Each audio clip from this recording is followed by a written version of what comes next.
Hola a todos, bienvenidos. Primero que nada, quiero darles la bienvenida a este ciclo de cuidado de la salud de la mujer, clínica y cirugía ginecológica.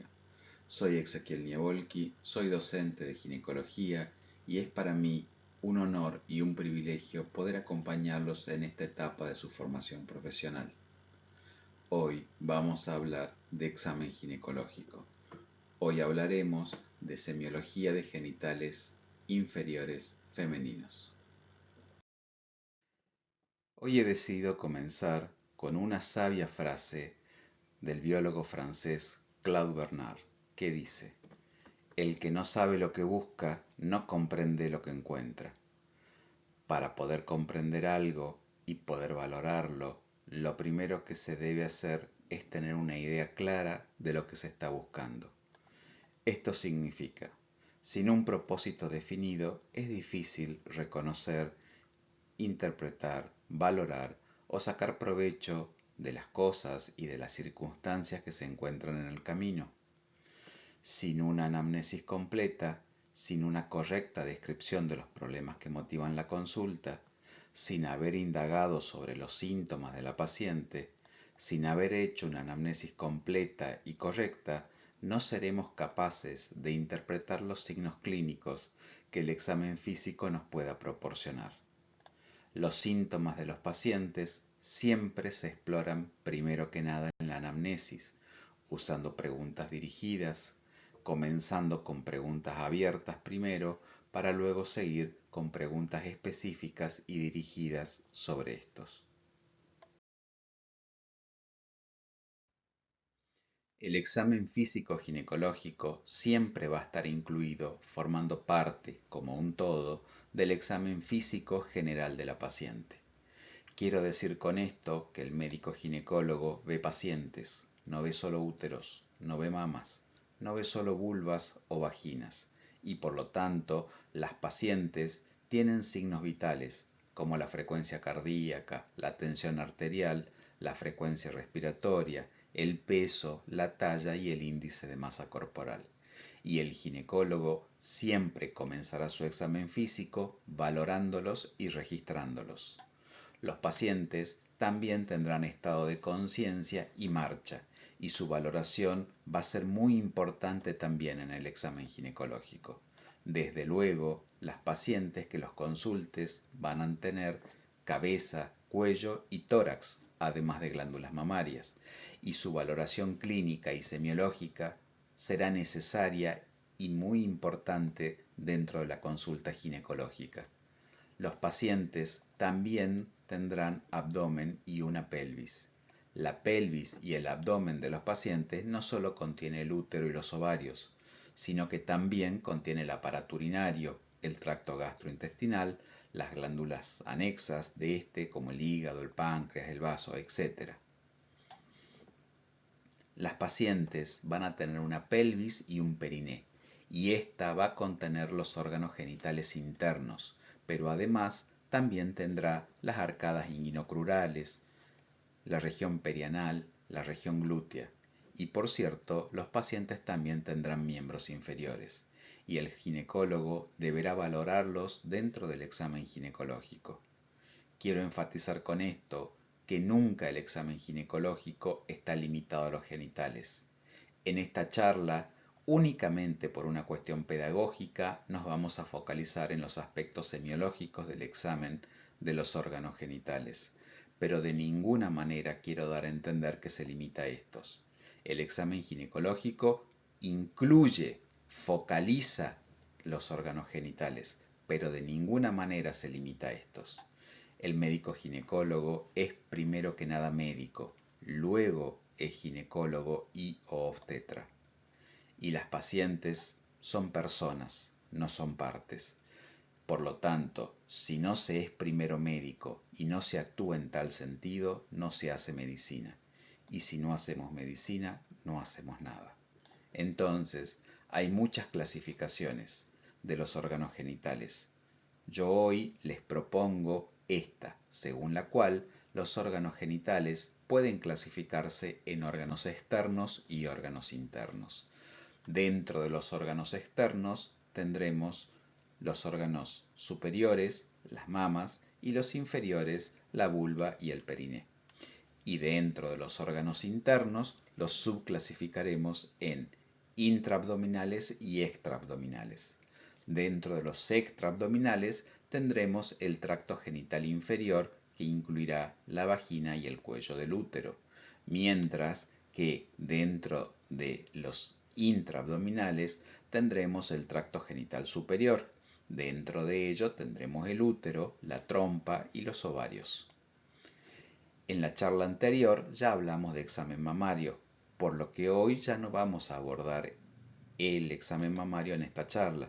Hoy hablaremos fundamentalmente del examen abdominal, del examen de los genitales externos e internos.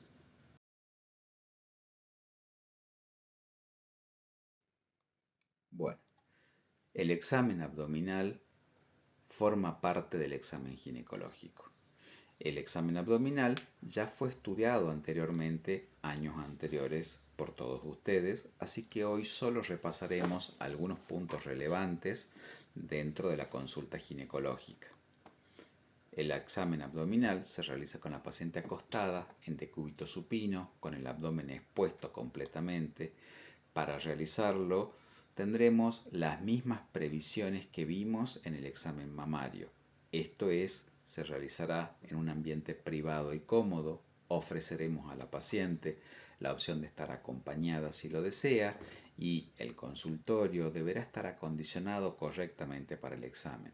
Esto es, debemos disponer de ropa de examen, o sea, bata o camisolín, cómodos y limpios para que use la paciente. Debemos disponer de buena iluminación y la temperatura ambiente en la sala de examen debe ser confortable.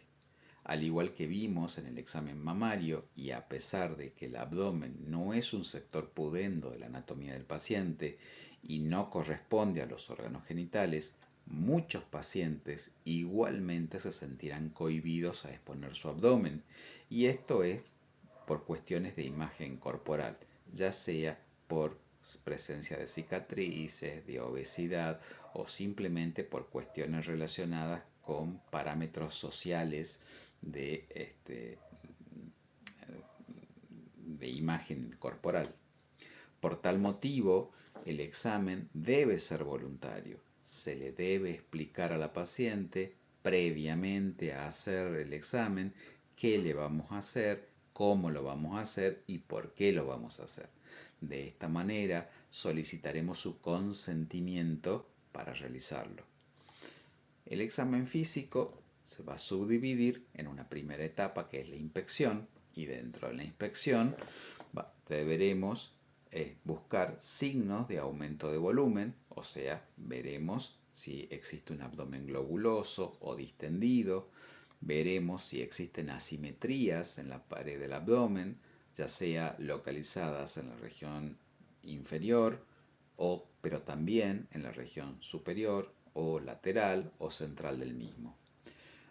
Veremos la presencia de cicatrices, y en caso de presentar cicatrices registraremos si las mismas se debieron a actos quirúrgicos o a lesiones de la paciente, y registraremos las circunstancias particulares de las mismas. Recuerden que las cicatrices, según su localización topográfica, las podremos clasificar en cicatrices medianas, que podrán ser supraumbilicales o infraumbilicales o supra e infraumbilicales, cicatrices paramedianas, cicatrices laterales, dentro de las cuales tendremos la cicatriz de McBurney en la fosa ilíaca derecha o la cicatriz de Rutherford Morrison en la fosa ilíaca izquierda. También tendremos las cicatrices transversas, y dentro de las transversas la de Pfannenstiel, que es de importancia ginecológica, o en el hemiabdomen superior la cicatriz de Kocher. Valoraremos los movimientos respiratorios, y con respecto a los movimientos respiratorios, los movimientos que realiza el abdomen durante la respiración, o sea, en inspiración y en expiración. Dentro de los signos importantes que debemos registrar tenemos el signo de Cullen, que el signo de Cullen es el color azulado periumbilical que se produce en las pacientes cuando tienen un hemoperitoneo, ¿sí? O el signo de Danforth, que es el dolor, la aparición de dolor en el hombro al inspirar. Esto también se debe al hemoperitoneo. Bien.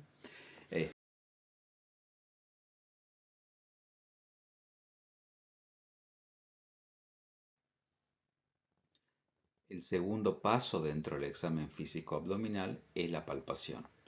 Primero realizaremos una palpación superficial que tendrá como objetivo buscar signos de sensibilidad, o sea, de dolor al tocar la superficie del abdomen. Valoraremos también la tensión muscular, buscaremos signos de contractura y o de tensión anormal en la pared abdominal. Apreciaremos la temperatura del abdomen a la palpación. Allí registraremos si percibimos cambios anormales, ¿sí?, en la temperatura de la piel en diferentes sectores del abdomen y en relación del abdomen con el resto del cuerpo del paciente. Buscaremos signos de crepitación, o sea, la presencia de sonidos o sensación de crujidos en la pared abdominal por presencia de aire en las capas de la dermis. Buscaremos además la presencia de masas superficiales, bultos, que se puedan sentir a través de la superficie del abdomen. Luego procederemos a realizar la palpación profunda del abdomen, en la cual evaluaremos el tamaño, la forma y la consistencia de los diferentes órganos intraabdominales. Buscaremos signos clínicos de agrandamiento de estos órganos, no solamente el útero, el anexo y los ovarios, sino también el resto de las vísceras intraabdominales, hígado, vaso, etc. Evaluaremos la movilidad de los órganos que palpemos. Identificaremos la presencia de masas profundas o tumoraciones en el abdomen y en caso de encontrarlas, describiremos su situación, consistencia, forma, tamaño, movilidad, haciendo la semiología básica de cualquier tumoración. Buscaremos signos clínicos de ascitis, esto es, presencia de líquido libre en el abdomen. Lo que buscaremos es la presencia de, en caso de que encontremos líquido, si el mismo está libre, o sea, se moviliza con los diferentes cambios de decúbito del paciente, o está tabicado o circunscripto o localizado en una región específica del abdomen y en cuyo caso no presenta cambios a los diferentes cambios de decúbito del paciente. Buscaremos la presencia de dolor a la palpación profunda. En el caso de este indicaremos la localización y las características de dicho dolor. Buscaremos los puntos dolorosos característicos. Dentro de estos puntos característicos, los más importantes para resaltar son el signo de Bloomberg, que es la sensibilidad al rebote o al descomprimir en la pared abdominal, y esto está presente en casos de que haya inflamación peritoneal. El signo del obturador, que es el dolor que se presenta a la flexión y rotación externa del muslo derecho cuando la paciente está en decúbito supino. Esto está presente cuando existe un absceso a nivel pélvico. El signo del psoas ilíaco, que es el dolor al levantar y extender la pierna contra una resistencia, y esto está presente cuando hay un absceso retrocecal característico en la apendicitis retrocecal específicamente. Por otro lado, también buscaremos el signo de Carnet, que el signo de Carnet es la pérdida de la sensibilidad abdominal al contraer los músculos de la pared abdominal. Esto nos indica que el foco del dolor es intraabdominal, o sea, es visceral y no de la pared abdominal, ya que el signo de Carnet es negativo cuando la tumoración está en la pared abdominal, o sea, no alivia con la contracción muscular.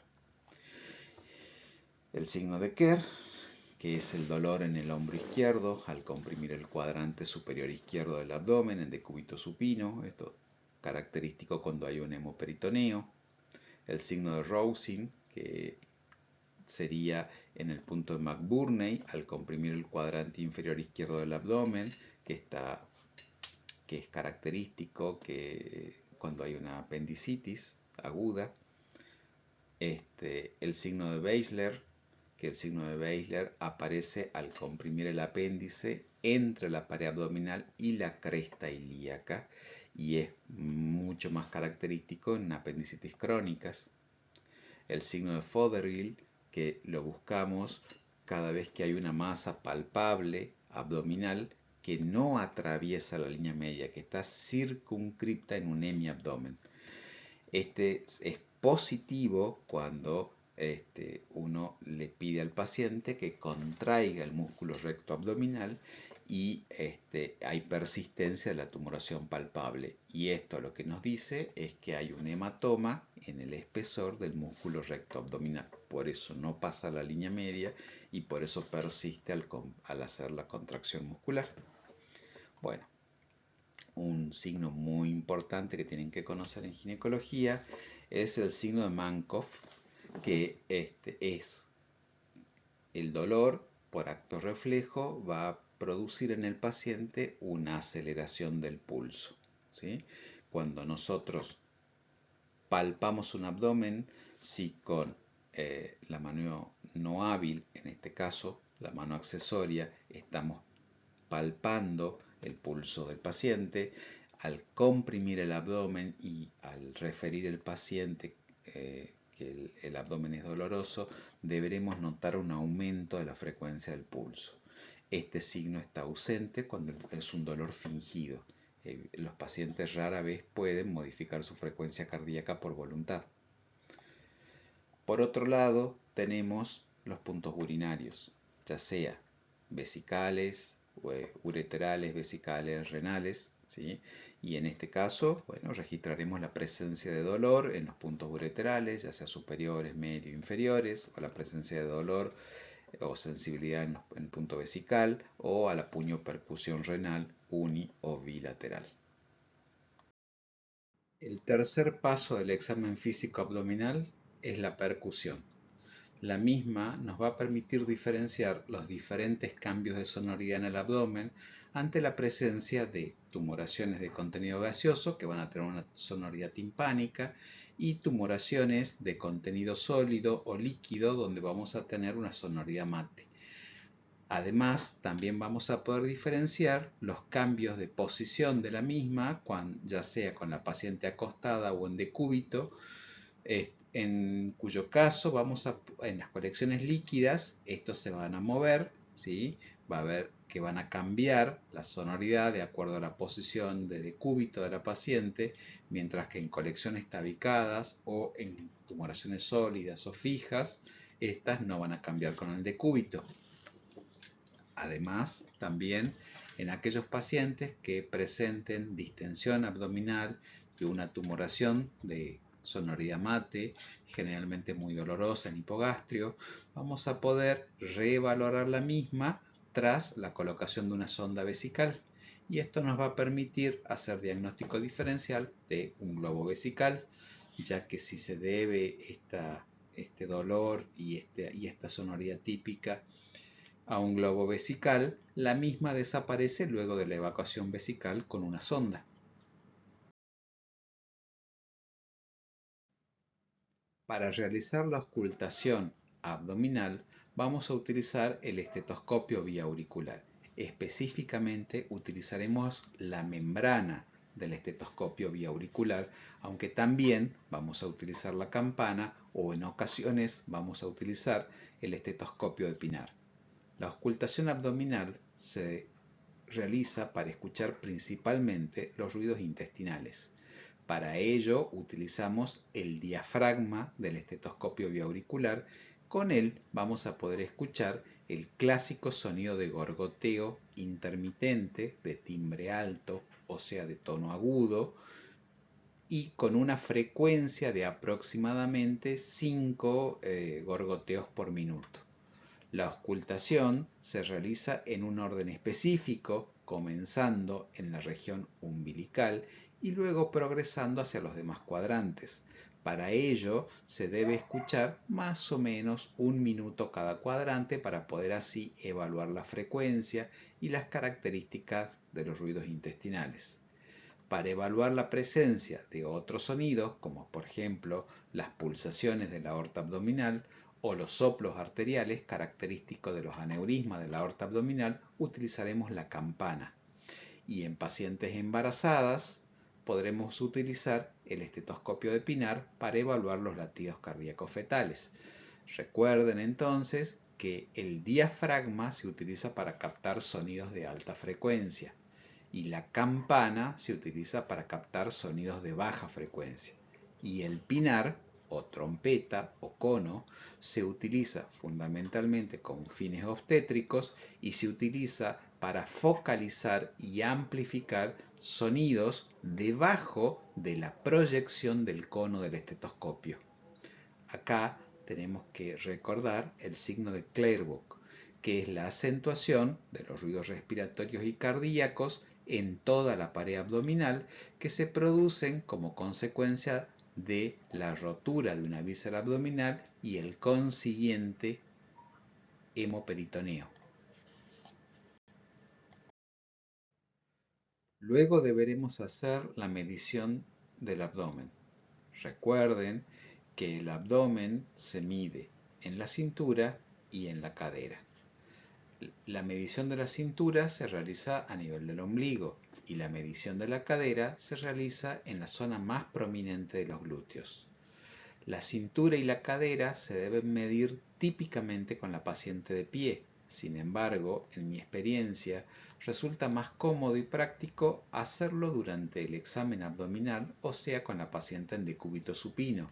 Y en caso de hallar parámetros ubicados en un rango patológico, siempre podremos corroborarlo repitiendo la medición con la paciente de pie.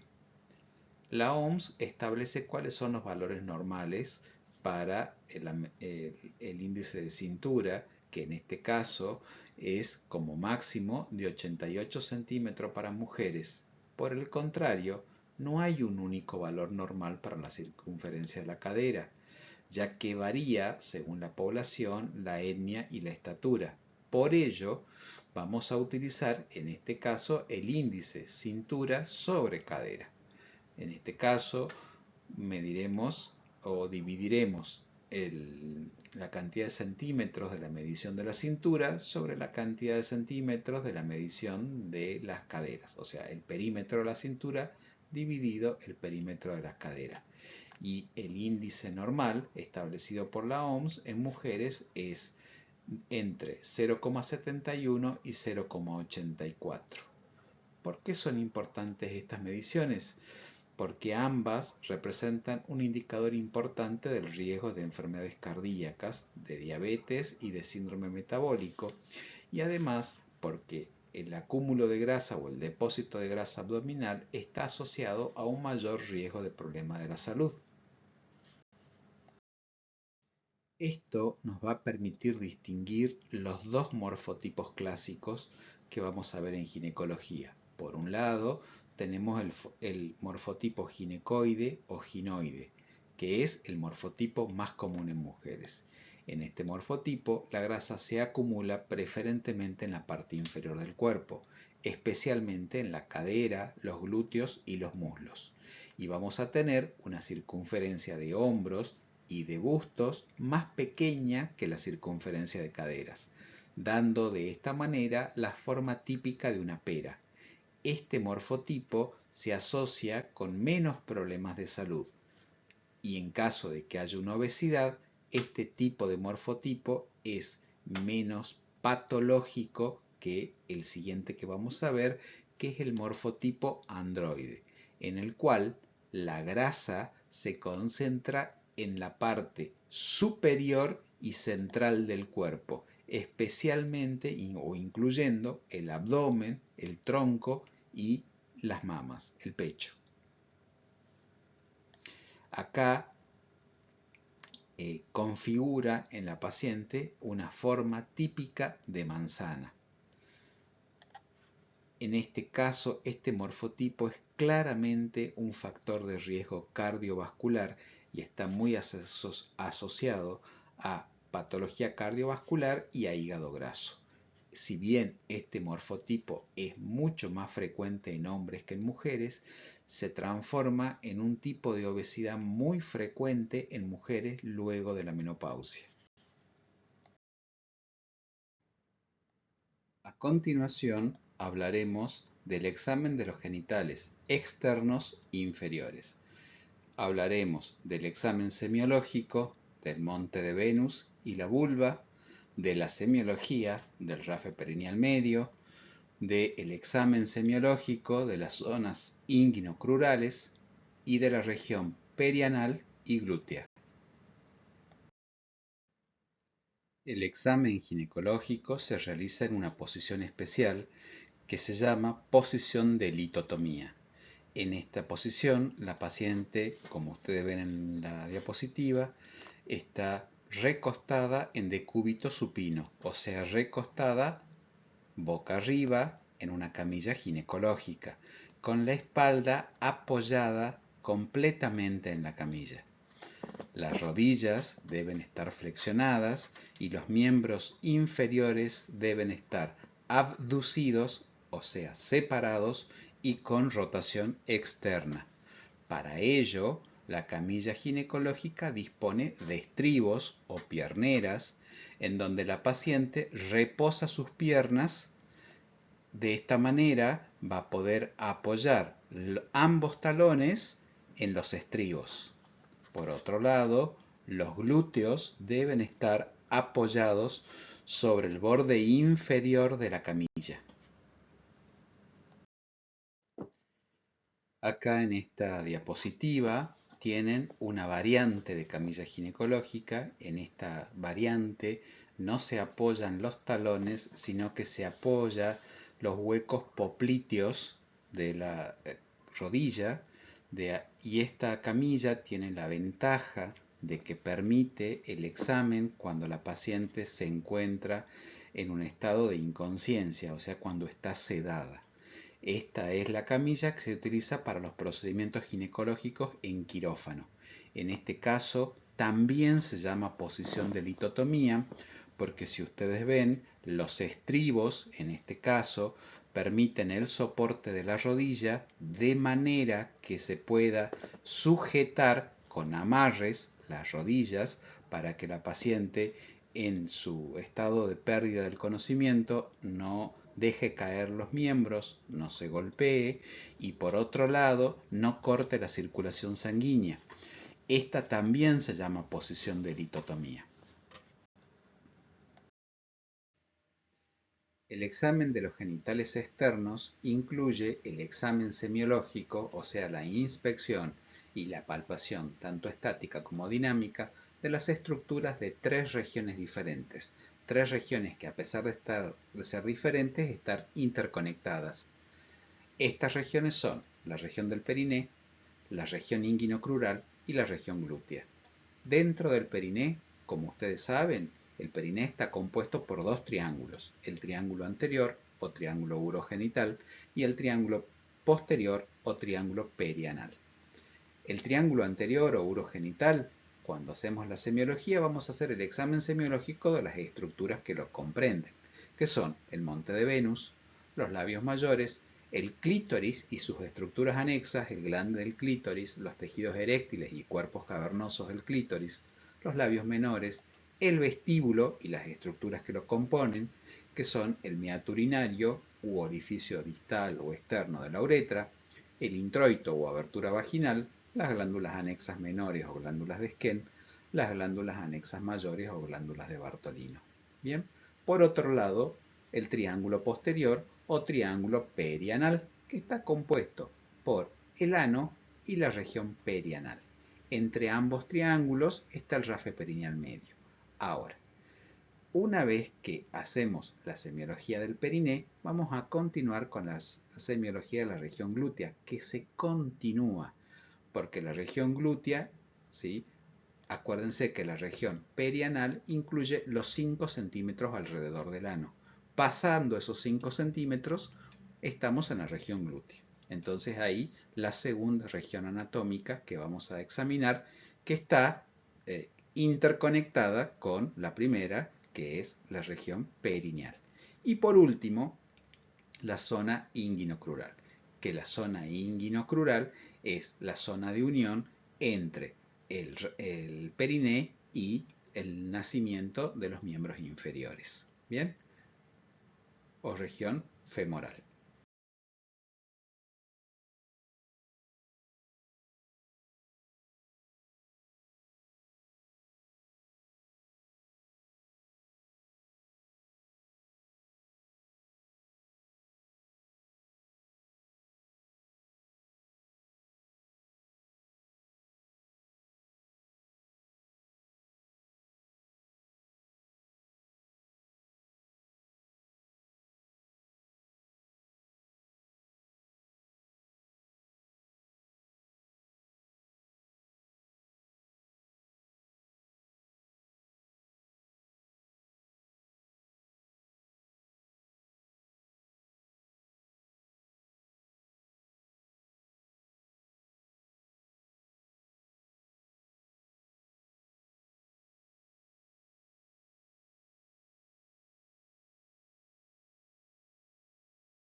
Primero que nada, definamos juntos el periné.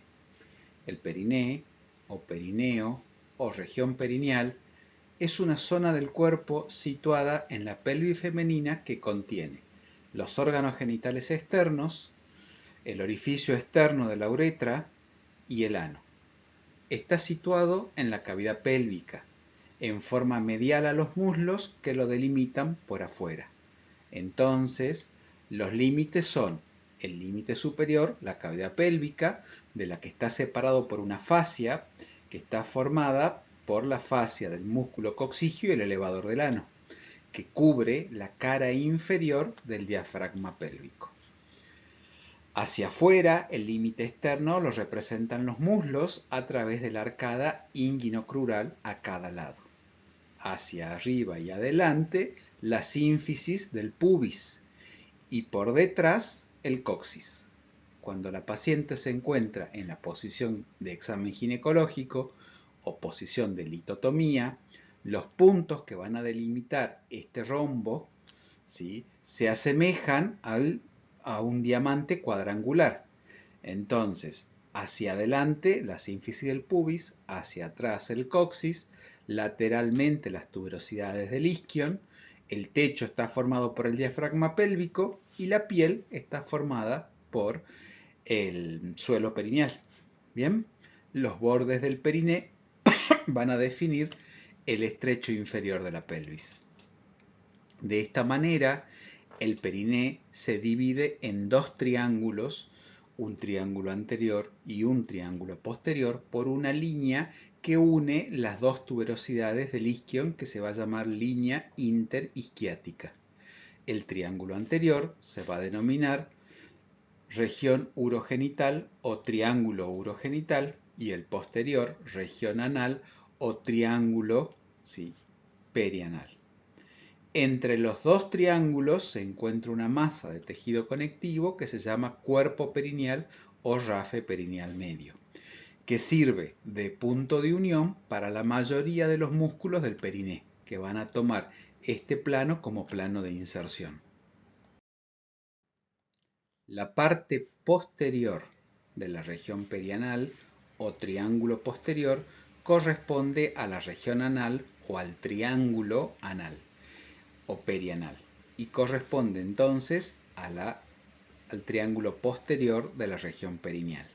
Está delimitado hacia adelante por el borde posterior de la región urogenital, o sea, la línea interisquiática, el cuerpo perineal o el rafe perineal medio, y su vértice, que es posterior, tiene relación con la punta del coxis. En este triángulo, la estructura central está dada por el esfínter anal, el ano y el canal anal. Y a cada lado del canal anal se encuentran las fosas isquioanales o isquiorrectales. Cada fosa va a estar llena principalmente de tejido graso, que este tejido va a servir de soporte para el canal anal durante la defecación, pero además también van a estar atravesadas por los vasos y nervios que incluyen la arteria, la vena y el nervio rectal. La vascularización del periné va a estar dada fundamentalmente por tres arterias: la arteria pudenda interna, la arteria rectal inferior y las arterias perineales. Las tres son ramas de la arteria ilíaca interna. En el caso de la pudenda interna, esta va a ingresar al periné a través de la pared lateral de la fosa anorrectal por un canal que se llama canal de Alcock o canal pudendo. Penetra de esta manera al periné y da las ramas que van a irrigar el bulbo, el vestíbulo y la vagina con nombres homólogos. Por otro lado, vamos a tener la arteria rectal inferior, que también, como les había dicho, es rama de la pudenda interna y va a dar la irrigación al esfínter externo del ano. Por último, tenemos las arterias perineales. Las arterias perineales, como les dije, también nacen de la pudenda interna, pero estas tienen la característica de que forman extensas anastomosis con las perineales del lado opuesto y van a irrigar sobre todo la parte superficial del periné, dando las arterias labiales, las del cuerpo perineal, la de los músculos perineales y la rectal inferior. El retorno venoso va a ser homólogo a la arterial.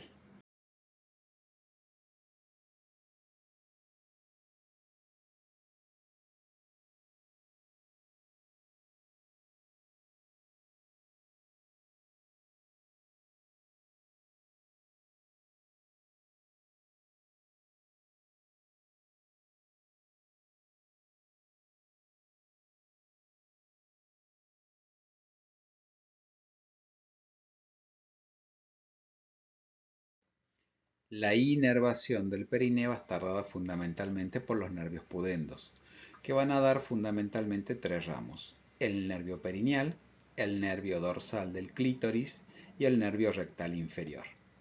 El nervio perineal es el ramo más grande del nervio pudendo, va a dar tanto inervación sensitiva como muscular. La inervación sensitiva va a ser cutánea en la vulva, sobre todo en la región de los labios mayores. El nervio, y también va a dar inervación motora a nivel de los músculos del periné, el transverso del periné, el isquio cavernoso y el bulbo cavernoso. Por otro lado, el dorsal del clítoris va a producir va a dar inervación sensitiva al clítoris, y el rectal inferior va a dar la inervación del esfínter externo del ano y la inervación sensitiva de la piel que rodea al ano y al canal anal. En cuanto a la semiología del monte de Venus, la misma va a incluir la inspección y la palpación de este. La inspección va a ser la inspección visual. En ella vamos a valorar la forma, la simetría y las características del vello pubiano. En este caso, en el vello pubiano, vamos a evaluar la cantidad y la distribución. La cantidad puede verse afectada por cuadros de hipogonadismo, que van a tener un vello disminuido, o cuadros de hiperandrogenismo, donde van a tener un vello aumentado y un cambio en su distribución. La distribución del vello va a ser ginecoide cuando sea triangular con base superior y vértice inferior, o androide cuando sea romboidal, en cuyo caso el vértice va a ser el vértice superior, el ombligo, el vértice inferior va a ser el rafe perineal medio, y los vértices laterales van a estar dados por las arcadas inguinocrurales. Vamos a buscar en la piel signos de cambios en la piel como irritación o signos de infección. Vamos a buscar la presencia de pústulas, de lesiones punzocortantes que son habituales en la vulva. Vamos a buscar la presencia de úlceras y lesiones por rascado. Vamos a evaluar la presencia de ectoparásitos, en este caso los piojos comunes y corrientes de la cabeza, o el Pitrus pubis, que es un tipo de ectoparásito, que es un tipo de piojo característico de la región genital. También vamos a ver la presencia de abultamientos o tumoraciones que van a estar ubicadas tanto en la piel como en el tejido celular subcutáneo, la dermis o la hipodermis. Vamos a buscar tumoraciones. Em, También vamos a buscar signos de atrofia, tanto en piel como en mucosa, como en tejido celular subcutáneo. Por último, vamos a realizar la palpación del monte de Venus. La palpación se hace para detectar lesiones o cambios de consistencia. Las lesiones, fundamentalmente los nódulos o cualquier otra anormalidad que pueda estar situada debajo de la piel, en la dermis o en la hipodermis. Dentro de estas vamos a poder evaluar la presencia de edema, la presencia de induraciones y por sobre todo de zonas sensibles o dolorosas a la palpación. Para valorar la cantidad de vello en el pubis y en el monte de Venus, lo vamos a valorar en forma global y lo vamos a valorar de acuerdo a 5 estadios que le vamos a llamar estadios de pubarca, en donde en el estadio 1, superior, en la filmina, es el estadio de vello escaso o nulo y sin pigmentar. Esto es un estadio infantil que se va a dar en niñas desde el nacimiento hasta los 10 años aproximadamente. Luego vamos a tener el estadio 2 de la pubarca, que se da alrededor de los 11 años, en donde empieza a aparecer un vello escaso, pero que todavía no tiene pigmentación y sobre todo no es enrulado. Es un vello liso, escaso y sin pigmentar. Luego, alrededor de los 12 años, entramos en el estadio 3 de la pubarca, que es la figura inferior de la filmina, en donde el vello sigue siendo escaso, pero ahora ya adquiere coloración, se vuelve oscuro, tiene pigmentación, y por otro lado comienza a ondularse. ¿Bien? Por último, vamos a tener los dos estadios que vamos a ver en mujeres adolescentes y adultas de pubarca, que es la pubarca en estadio 4, que se da en mujeres a partir de los 13 años, donde el vello ya es abundante, es pigmentado y ya es enrulado. Bien, sin embargo, en este estadio se caracteriza porque el vello se detiene en ambas arcadas inguinocrurales, o sea, el vello no atraviesa la arcada, no llega al muslo.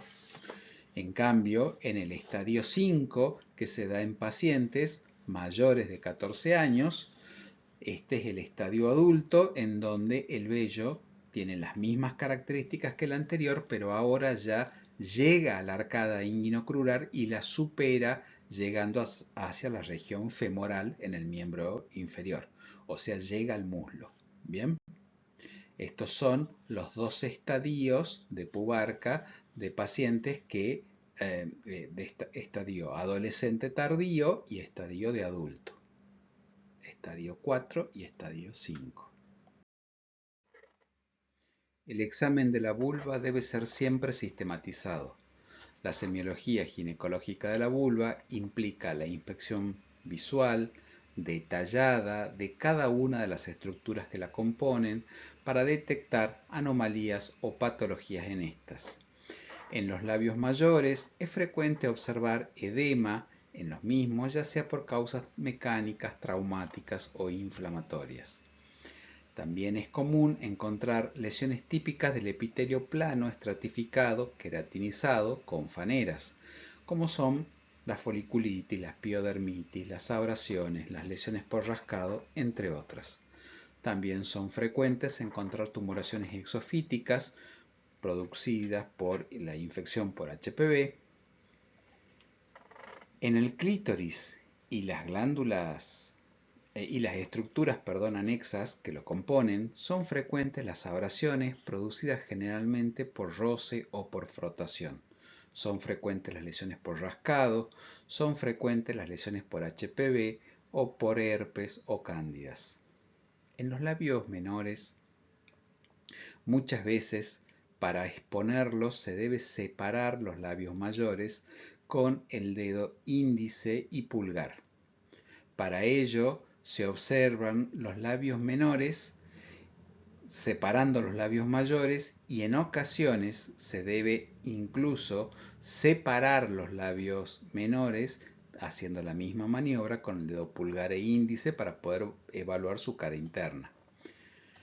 Los labios menores pueden ser hipertróficos, en cuyo caso se denominan ninfas aliformes, o hipotróficos en pacientes sobre todo que tienen líquen esclerotrófico y que es muy frecuente en la vejez o en la perimenopausia o en la menopausia. Son frecuentes también las abrasiones en los labios menores, y estas abrasiones generalmente son producidas por uñas o por objetos sexuales. Son frecuentes también aquí las lesiones por rascado y también son frecuentes las infecciones por herpes cándidas. El vestíbulo comprende dentro de sus estructuras el meato uretral y el introito vaginal. El meato uretral u orificio distal externo de la uretra siempre debe examinarse, ya que frecuentemente puede tener patologías y los pacientes suelen asociar estas patologías a otras regiones anatómicas de su periné, como por ejemplo la vagina. Son comunes acá las esquenitis o infecciones de la glándula de Skene. En el introito vaginal se debe evaluar la abertura vaginal y también se debe evaluar la presencia del himen o las carúnculas himeniales. En el caso de que se halle el himen, debe comprobarse su permeabilidad.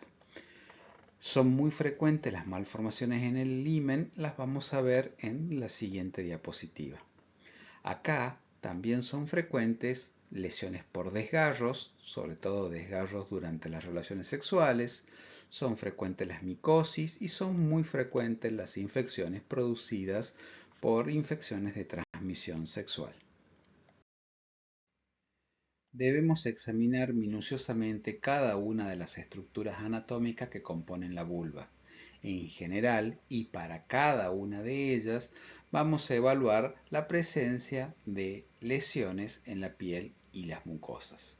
En general, lesiones que tienen que ver con cambios en la coloración. Recuerden que la coloración de la mucosa vulvar es rosada. En su humedad, en el caso de la mucosa, recuerden que la mucosa debe ser húmeda, ¿sí? Son frecuentes entonces, como les decía, los trastornos en la pigmentación, el vitiligo, los nevus, son frecuentes las presencias de malformaciones. Dentro de las lesiones dermatomucosas, en general, las más frecuentes son las dermatitis, las cicatrices, dentro de las lesiones dermatológicas más comunes. Son comunes también la presencia de irritación e inflamación, y esto se va a evidenciar a través de la presencia de eritema, o sea, la coloración rojiza, y también la presencia de secreciones. Son comunes también las lesiones descamativas en la piel. También son muy comunes las lesiones atróficas, ¿sí? Estas son mucho más frecuentes en pacientes menopáusicas, en donde lo que vamos a observar son procesos distróficos o atróficos de la piel. Debemos evaluar la presencia de lesiones precancerosas o cancerosas, la presencia de lesiones traumáticas. Sobre todo, en estos casos, deberemos corroborar si se trata de signos de abuso o de violencia sexual. Es bastante frecuente ver varices vulvares, que son frecuentes en mujeres embarazadas o en un puerperio y generalmente dan síntomas de tensión, igual que las varices en los miembros inferiores. Cuando las varices, cuando hay una inflamación, ¿sí?, de la varice, suele ocasionar prurito y dolor. En el caso de que la paciente presente himen, se debe describir en relación al tipo de himen que presenta y al tamaño de su apertura. Existen muchísimos tipos de himen, la verdad que varía mucho entre una mujer y otra, pero los más comunes serían el himen anular, que es el que está a su izquierda en la pantalla, el primero a su izquierda, que es el más frecuente. Se caracteriza porque el himen es una membrana adherida a la pared de la vagina con una apertura central, rodeada por la membrana. Luego tenemos el himen semilunar, que es muy similar a este primero, solo que la abertura está desplazada, ¿sí?, hacia arriba y la membrana generalmente está desplazada hacia abajo. Luego tenemos también el himen labiado, que tiene una abertura alargada en la línea media, que daría la forma, tiene una forma similar a dos labios, con una membrana a ambos lados. Luego tenemos el himen cribiforme, que es el tercero de izquierda a derecha dentro de la imagen que están viendo, que tiene múltiples perforaciones pequeñas que semejan un tamiz o un colador. También está el himen septado, que es el segundo de izquierda a derecha que ustedes tienen en la foto, que se caracteriza porque tiene un tabique o una tira de tejido que divide a la vagina, a la apertura, al introito vaginal, en dos partes. Y por último está el himen imperforado. El himen imperforado es un himen que carece totalmente de abertura, por lo cual impide la salida del sangrado menstrual, y esto produce un hematocolpos, y esto requiere una intervención médica donde se tiene que hacer la himenectomía, o por lo menos la apertura del himen para producir o permitir la salida del sangrado menstrual. Cuando el himen se desgarra, generalmente persisten dos estructuras a cada lado de la vagina, son estructuras rudimentarias que se conocen como carúnculas himeniales. Estos son restos, son pliegues carnosos que quedan adheridos a la apertura vaginal, a la pared vaginal, después de que se rompe o se desgarra el himen, ¿sí? En este caso es la imagen de su derecha. Es bastante común que el himen se rompa por causas naturales y por naturales me refiero específicamente a no sexuales, como ser por ejemplo por actividad física, ciclismo, equitación, por actividades que conllevan la abducción del miembro inferior, o sea, la separación del miembro, como por ejemplo danzas, artes marciales, pacientes que realizan escaladas deportivas. También es muy frecuente que se rompa por el uso de tampones.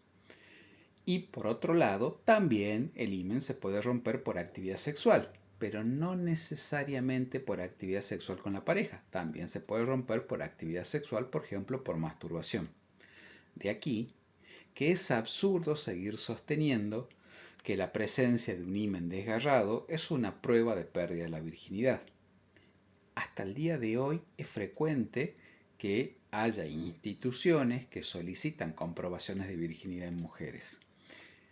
Las mismas siempre fueron falaces, siempre fueron inaplicables, ya que este himen es flexible y una mujer puede conservar el himen intacto a pesar de haber mantenido actividad sexual.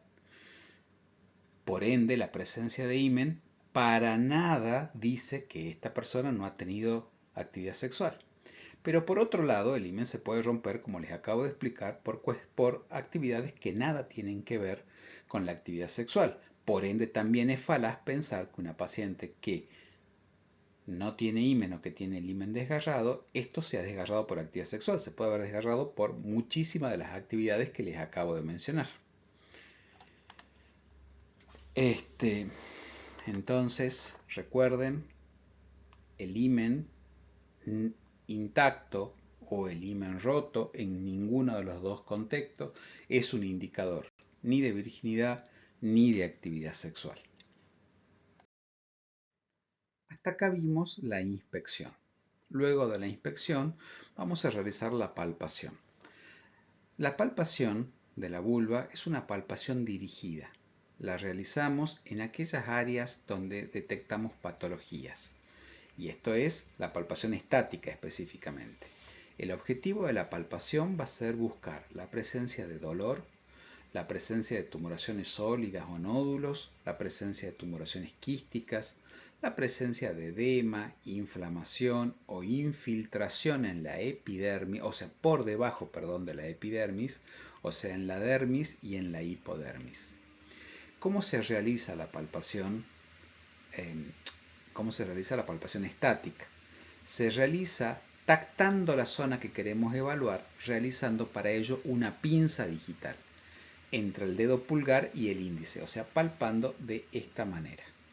Siempre se realiza en pacientes que sintomáticas, pero en ciertos casos también vamos a realizar la palpación en pacientes asintomáticas.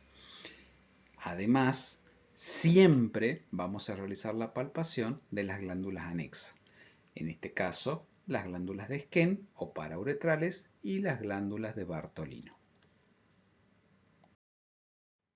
Luego de realizar la palpación estática, vamos a realizar la palpación dinámica o también llamado examen funcional de la musculatura del plano superficial del piso perineal. ¿Qué buscamos con esto? Evaluar las estructuras musculares principales del piso perineal superficial, que estas estructuras son tres: el músculo bulbo esponjoso, el músculo isquiocavernoso y el transverso superficial del periné. Esto lo hacemos con el fin de evaluar y de constatar el tono de la musculatura superficial, ¿sí?, el tono en reposo de la musculatura y el tono durante la tensión.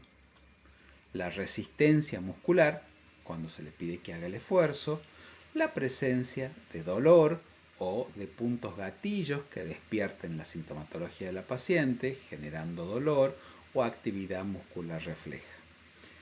Existen pruebas de función global, que estas las vamos a realizar siempre. Para ellas le vamos a pedir a la paciente que nosotros vamos a separar los labios menores con el dedo pulgar y índice, como se explicó, entreabriéndolos y exponiendo el introito.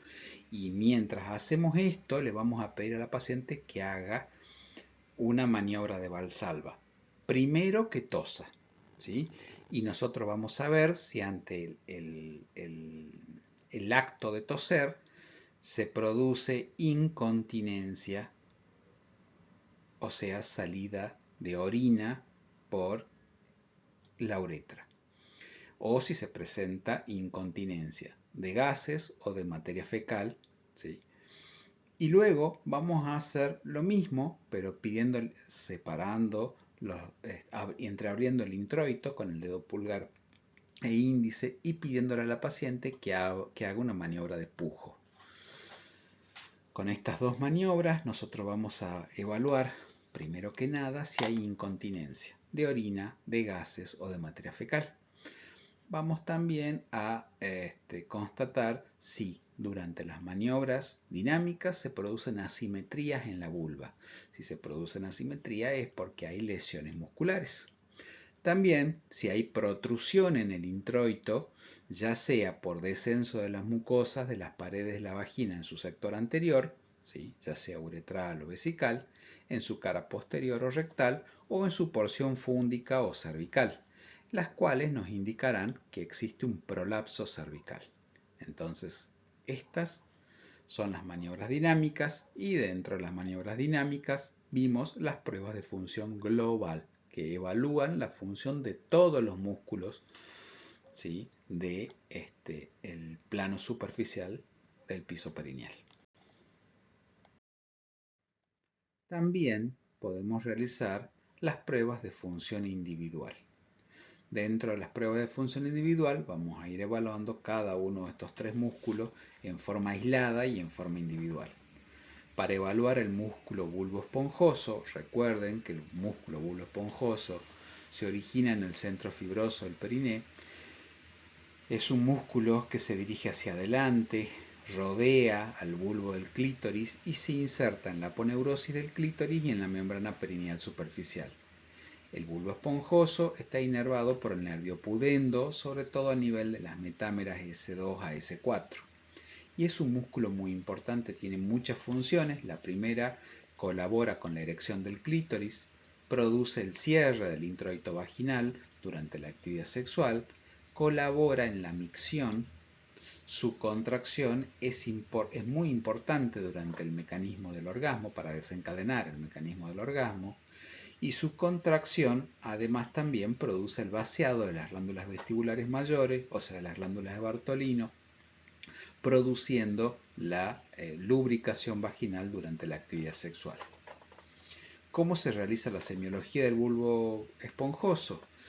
Bueno, se puede evaluar mediante algo que se llama reflejo del músculo bulbo esponjoso, que consiste en que cuando se estimula la parte dorsal del clítoris, el estímulo de la parte dorsal del clítoris va a producir un mecanismo reflejo que va a ser la contracción del músculo. Entonces lo que nosotros vamos a ver con la maniobra de pinza es observar la contracción refleja del músculo durante la estimulación de la cara dorsal del clítoris. La respuesta normal acá sería que se palpe la contracción, ¿sí? Y esto va a haber una respuesta que va a ser del músculo bulbo esponjoso, y suele haber una respuesta refleja acompañada también en el esfínter anal. Las alteraciones, ya sea la ausencia o disminución de esta respuesta, indica que hay o una disfunción neurológica, como lesión en el nervio pudendo, o una lesión muscular que evita la contracción del músculo. Entonces, las lesiones musculares son las más comunes, las traumáticas, por desgarro, generalmente por episiotomías durante el parto. También podemos evaluar de forma aislada la función del músculo isquiocavernoso. La semiología del isquiocavernoso se enfoca en la función, en la evaluación de su función, que va a ser la función del músculo cuando se contrae, empuja sangre hacia la raíz del clítoris, comprime las venas circundantes a la raíz del clítoris y ralentece el drenaje sanguíneo, manteniendo de esta manera la turgencia del clítoris. Esto se llama restricción del retorno venoso. Entonces, este músculo es el principal músculo encargado de la erección del clítoris, y también es el músculo encargado de tensar la parte externa de la vagina durante la actividad sexual y en el orgasmo. La patología de este músculo está generalmente asociada con los síntomas de dispareunia y de tensión vulvar. ¿Cómo se hace? Cuando se lo evalúa, se hace la palpación del músculo, y al palparlo nosotros lo que vamos a hacer es detectar puntos dolorosos a la palpación. Vamos a evaluar su fuerza y su tono muscular en el examen perineal, y esto básicamente va a ser en pacientes que tengan síntomas de dispareunia, dolor uretral, tensión vulvar o dolor perineal.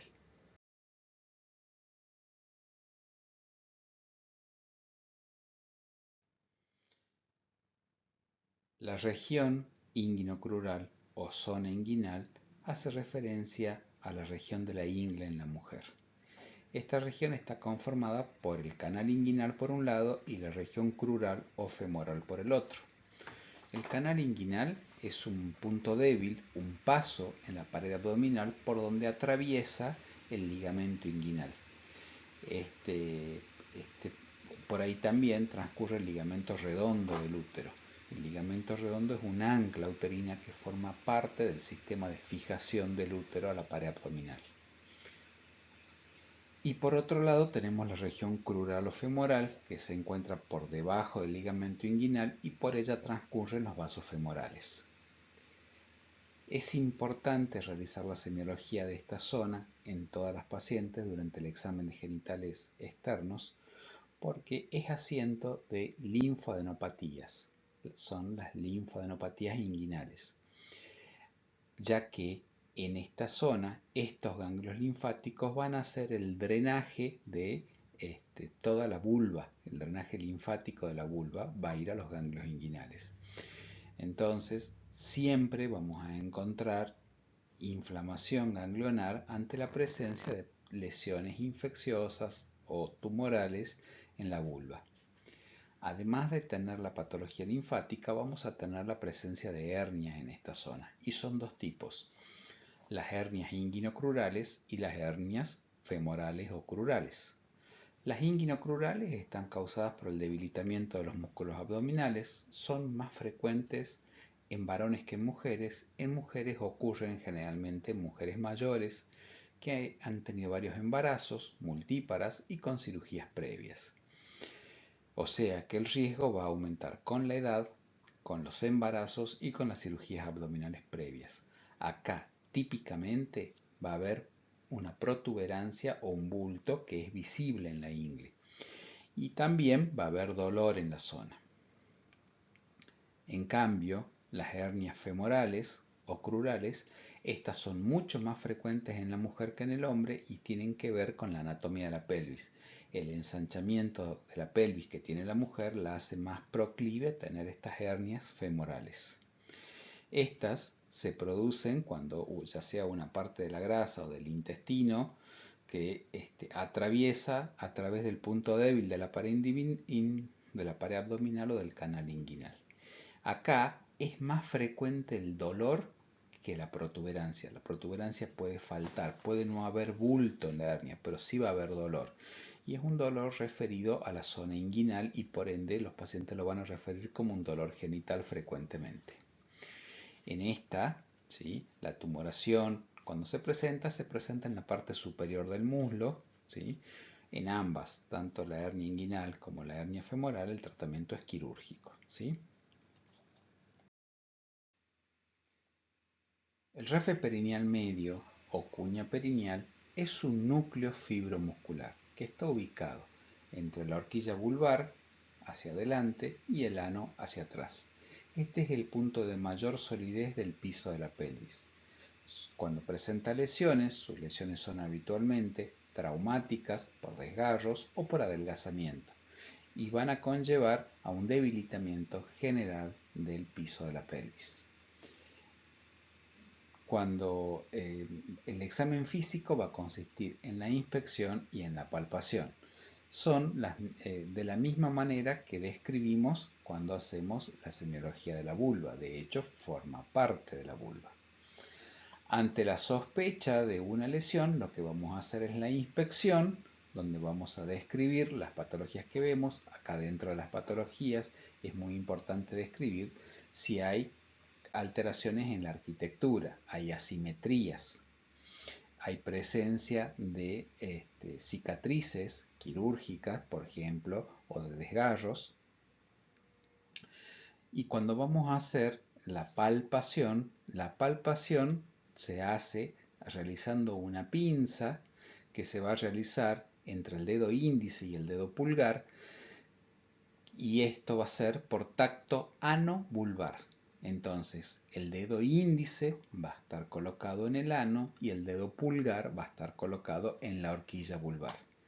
De esta manera, mediante la maniobra de la pinza, vamos a constatar, ¿sí?, el espesor de la horquilla, vamos a constatar la presencia de desgarros, faltas de continuidad o adelgazamiento de la misma, o lesiones.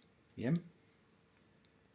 Acá también podemos hacer la palpación dinámica y justamente cuando hacemos la palpación dinámica lo que vamos a estar haciendo es la palpación dinámica del músculo transverso superficial del periné.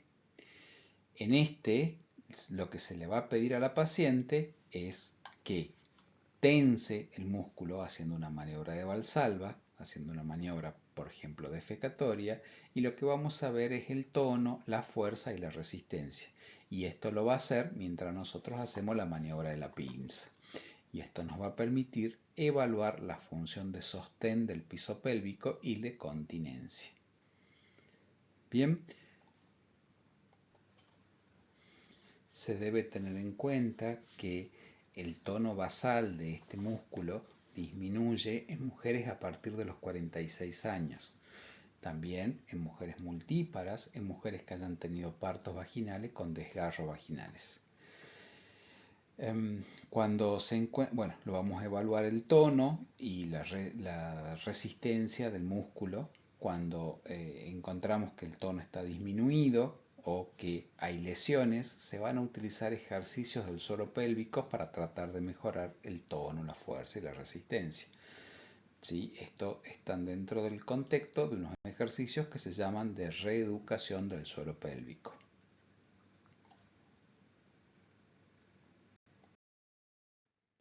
Por último, vamos a realizar la inspección de la zona perianal y glútea.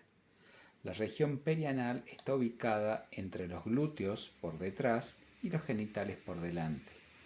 La región perianal se extiende alrededor del ano, más o menos unos 5 centímetros alrededor del orificio anal.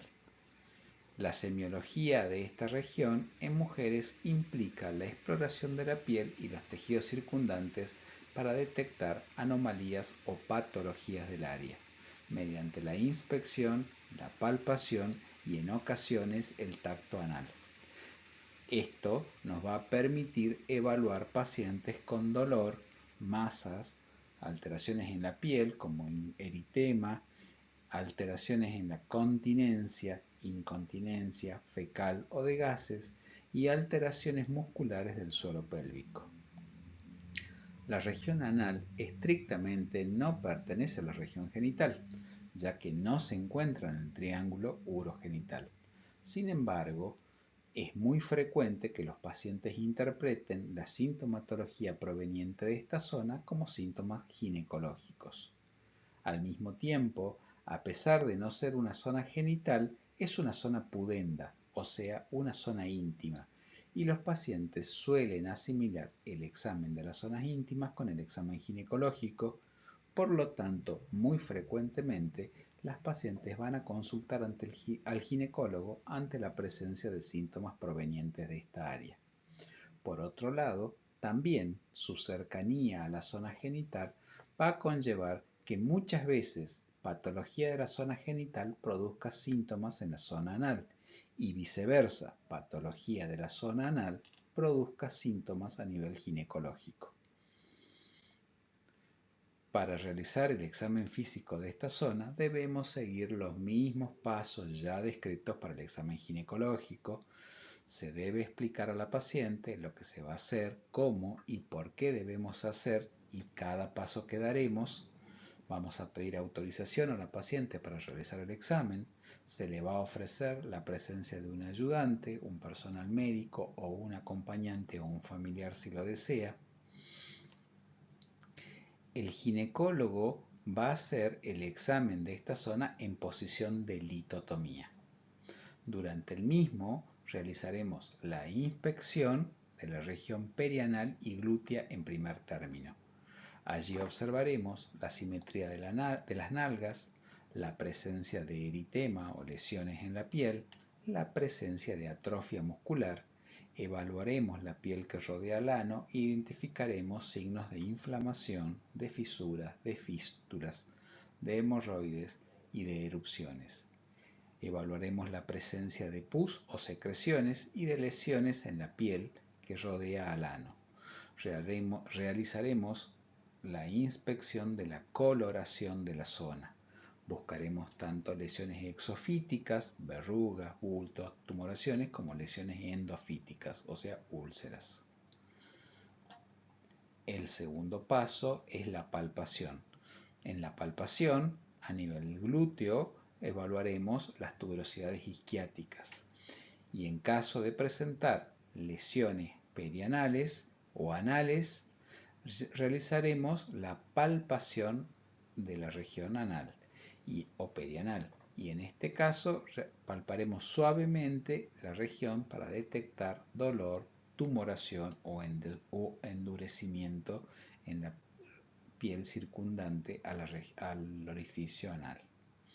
En caso de ser necesario, tendremos que realizar el tacto anal, que se realiza en primer término para evaluar la continencia y el tono del esfínter anal, y se debe realizar en presencia de masas que involucran la región, ante la presencia de dolor en el canal anal o en la región perirectal. El examen de los genitales internos femeninos se realiza para evaluar anatómica y funcionalmente las estructuras genitales internas femeninas y con ello detectar los signos físicos característicos de las diferentes patologías ginecológicas prevalentes. Para ello, seguiremos las mismas pautas y recomendaciones y recaudos que describimos anteriormente en otras instancias del examen ginecológico. Solo para nombrarlas, se debe explicar a la paciente lo que se va a hacer, cómo lo haremos y por qué motivo debemos realizarlo. Debemos solicitar autorización a la paciente para el examen.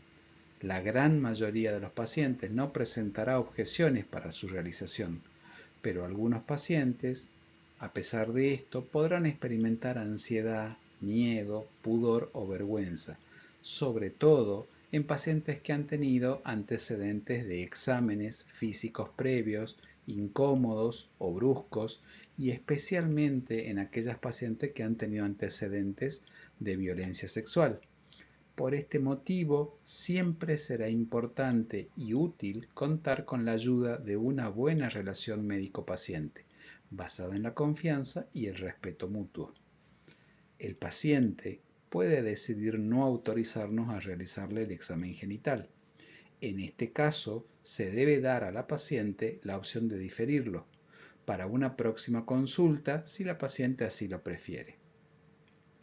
Se ofrecerá a la paciente siempre que ella lo requiera, la presencia de un ayudante o un personal médico o un acompañante o un familiar de la misma para que la acompañe durante el examen físico ginecológico. Como ya se explicó anteriormente, se deberá ofrecer para su realización siempre un ambiente privado, seguro y confortable, y un equipamiento acorde a la tarea que vamos a realizar. Para su correcta realización, la paciente deberá estar recostada en la camilla ginecológica, en decúbito supino, en posición ginecológica o posición de litotomía que ya describimos anteriormente. Durante este examen realizaremos la inspección, la palpación y la valoración de los órganos genitales internos femeninos.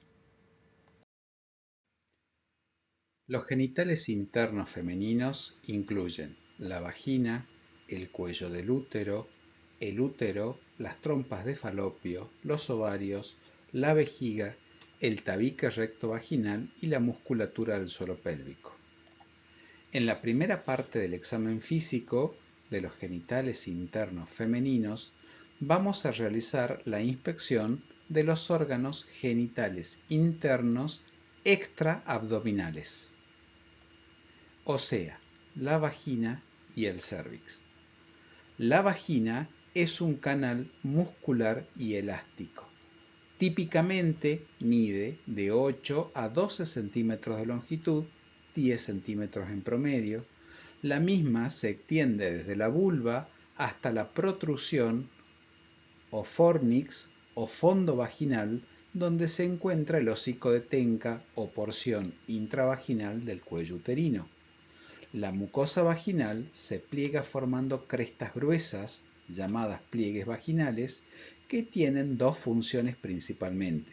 Por un lado, permitir la distensión elástica de la vagina durante el parto vaginal, permitiendo el paso de un feto por la misma sin romperse.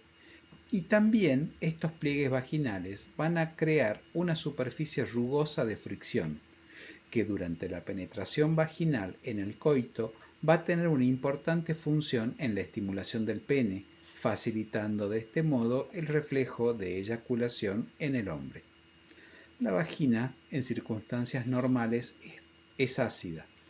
Tiene un pH aproximadamente de 3 a 4 debido a que las bacterias comensales de la misma, que son fundamentalmente los lactobacilos, convierten el glucógeno de las células epiteliales de la vagina en ácido láctico, lo que le aporta su acidez característica. Por otro lado, el cuello uterino es la porción más distal del útero.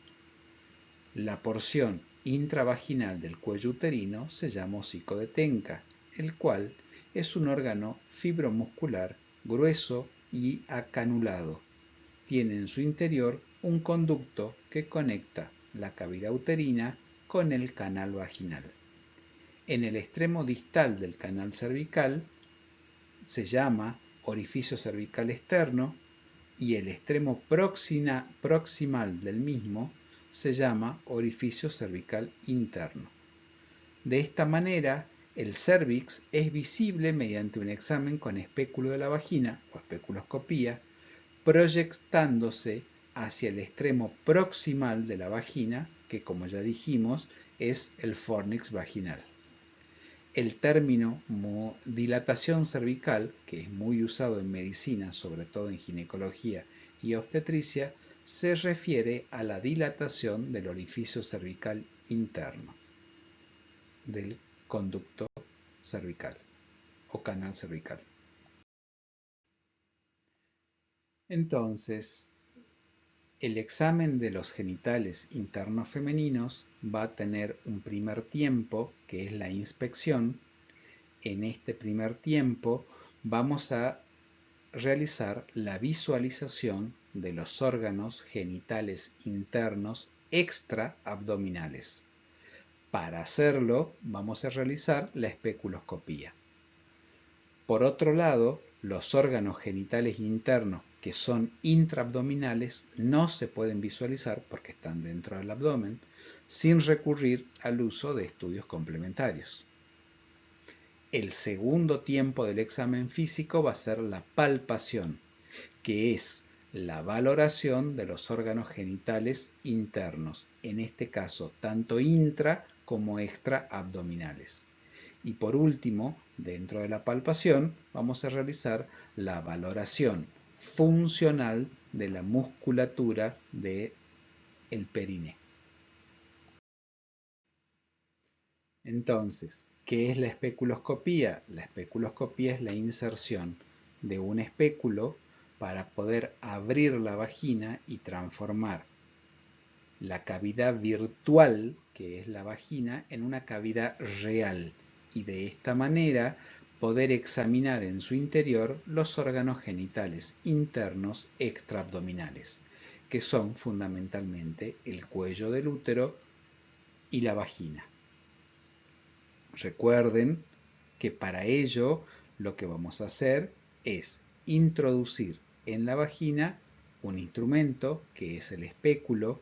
El espéculo se introduce generalmente lubricado en la vagina y una vez adentro se abre para separar las paredes de la vagina y de esta manera transformar la cavidad virtual en una cavidad real. Y de esta manera podremos visualizar y evaluar las características de la vagina y del cuello de útero que se encuentra en el fondo de esta. Para poder realizar la especuloscopía debemos disponer de una fuente de luz dirigida que se llama fotósforo, la cual nos va a poder iluminar, nos va a poder permitir iluminar el interior de la vagina. No se ilumina, no se puede realizar la inspección con la luz ambiente. Necesitamos de un fotósforo para poder realizar esta etapa del examen físico. Entonces, la especuloscopía nos va a permitir realizar la inspección de la vagina y del cuello uterino, de la porción intravaginal del cuello uterino. Pero no solamente nos va a permitir hacer esto. También vamos a poder hacer la toma de muestras para determinación de pH vaginal, el examen en fresco de secreciones vaginales, la toma de muestras para realización de citología cervical o Papa Nicolau, también la toma de muestras para hibridación, por ejemplo de HPV, también la toma de muestras para cultivo vaginal, o sea, toma de muestras de secreciones vaginales, que nos va a permitir detectar disbiosis vaginales, infecciones vaginales o infecciones de transmisión sexual. Nos va a permitir la toma de muestras del cuello del útero o la toma de muestra cervical para cultivo endocervical. También nos va a permitir la toma de muestras para biopsia en caso de lesiones que deseemos biopsiar. Y por último, también nos va a permitir realizar la colposcopía, que es una técnica en la cual vamos a evaluar la coloración del cuello del útero mediante el uso de una luz polarizada. Veamos juntos algunos de los puntos sobresalientes o más destacados de la especuloscopía. Bueno, como todos saben, los espéculos vienen en varios tamaños y estilos. Los dos más utilizados son el de Pedersen y el de Graves. Son estos los más utilizados, además. El espéculo de Graves es un espéculo que está diseñado para autosujetarse una vez que se coloca y se abre dentro de la vagina. Es un espéculo más ancho que el de Pedersen y además se reserva para mujeres que ya han tenido hijos. Por otro lado, el de Pedersen es mucho más estrecho, es más cómodo, pero estos no son autosujetables y estos espéculos deben mantenerse activamente por el ginecólogo colocados, situados en la vagina durante todo el tiempo que dure el examen ginecológico. También existen espéculos pediátricos que son mucho más cortos y más estrechos que los otros. Los dos primeros se usan solamente en adolescentes y adultos, mientras que los pediátricos se usan en niños. También se pueden clasificar los espéculos de acuerdo a cómo están hechos el material en espéculos metálicos, ¿sí? Que los metálicos no son desechables y requieren que se esterilicen luego de cada uso, y también los espéculos de plástico. Los de plástico son desechables. Hay algunos espéculos que además tienen una fuente de luz incorporada a través de una fuente de luz de fibra óptica y estos espéculos mejoran mucho la visibilidad, pero son costosos y en nuestro medio habitualmente no se usan. Después, los espéculos descartables y los espéculos de metal, los descartables que no tienen esta fuente de luz incorporada y los de metal van a requerir que el profesional tenga una fuente de luz externa. Esta fuente de luz externa tiene que permitir la iluminación de la vagina y el cérvix, ¿sí? Es una luz dirigida, ¿sí? Y focalizada. Recuerden que no se puede realizar especuloscopía con luz ambiental, ya que la luz ambiental no es suficiente ni adecuada para realizar la especuloscopía. Bueno, ¿cómo vamos a colocar al paciente? La paciente, por supuesto, debe estar desvestida de la cintura para abajo y tiene que estar cubierta con una bata o un camisolín o una sábana. La paciente debe colocarse en posición de litotomía o sea en decúbito dorsal, flexionando las rodillas, con los miembros inferiores en abducción o sea en separación y rotación externa. Debe tener apoyados los pies en los estribos o en las pierneras o en los soportes para pies y se le tiene que indicar a la paciente que se coloque en la camilla pero colocando las nalgas ligeramente extendidas sobrepasando el borde de la camilla, para que de esta manera el orificio vaginal de la paciente esté a nivel del borde de la camilla o preferentemente sobrepasando un poco el borde de la camilla, o sea, en el aire.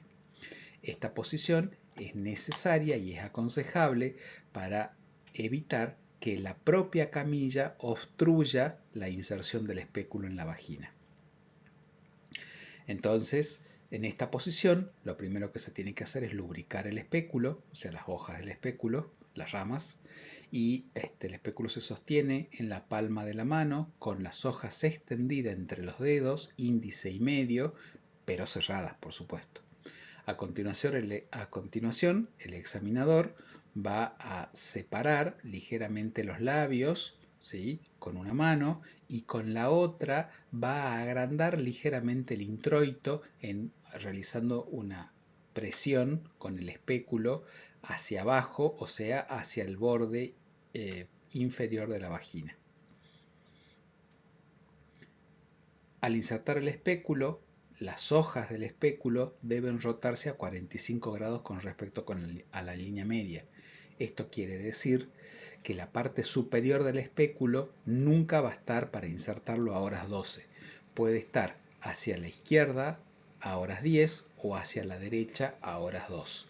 En esta posición, de lateralizado 45 grados, el espéculo se introduce dirigiéndose hacia atrás, hacia posterior, o sea, hacia el sacro. Una vez que el espéculo ha entrado en la vagina, el espéculo se puede rotar y colocarlo en posición vertical, o sea, en horas 12. De manera que la parte superior del espéculo, ¿sí?, ya esté alineada a horas 12.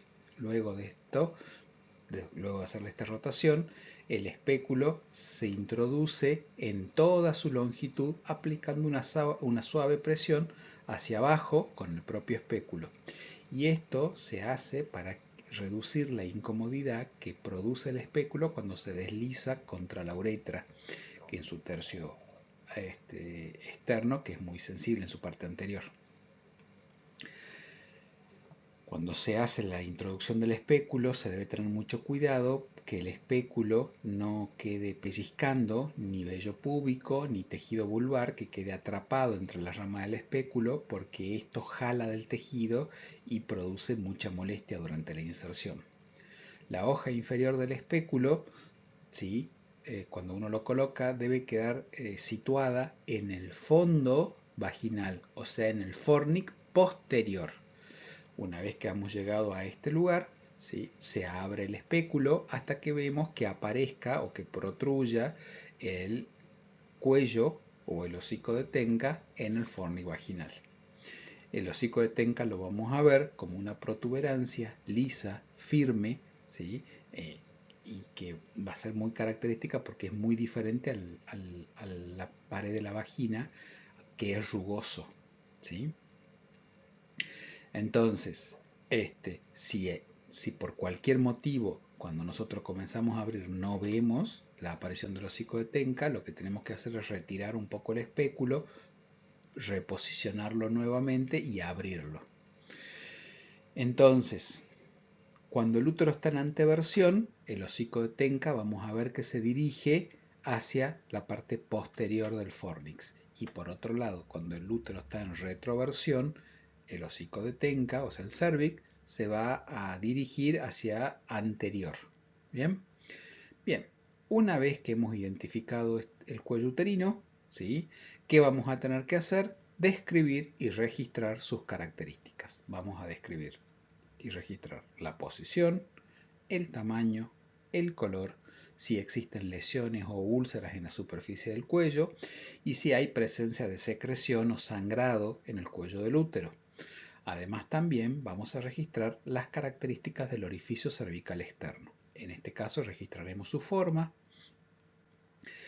registraremos si se ve abierto o se ve cerrado, si hay tejido que protruya por el orificio cervical, si hay secreciones en el orificio cervical y qué características tienen estas secreciones. También, en el caso de que la paciente sea usuaria de DIU, se tiene que registrar la presencia de los hilos de DIU saliendo por el orificio cervical y externo, y al mismo tiempo también la longitud estimada de hilo que queda en la vagina.